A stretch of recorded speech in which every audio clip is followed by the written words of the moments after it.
Ranji trophy മത്സരങ്ങൾ ആരംഭിക്കുമ്പോൾ കേരളത്തിന് ഇത്തവണ വലിയ തിരിച്ചടി.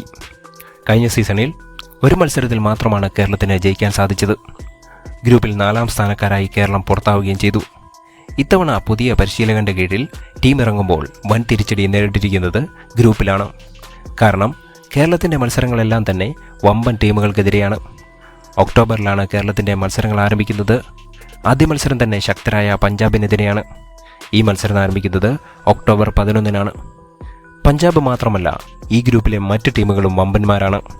മധ്യപ്രദേശ്, ബംഗാൾ, ബീഹാർ, ഹരിയാന, UP, കർണാടക തുടങ്ങിയ ടീമുകളാണ് കേരളം ഉൾപ്പെടുന്ന എലൈറ്റ് ഗ്രൂപ്പ് സിയിൽ കളിക്കുന്നത്.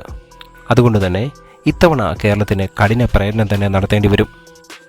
അടുത്ത മാസം ആരംഭിക്കുന്ന ദുലീപ് ട്രോഫി ടീമുകളിൽ ഇടം നേടാതിരുന്ന മലയാളി താരം സഞ്ജുവിന് ഇത്തവണത്തെ രഞ്ജി നിർണായകമാണ്.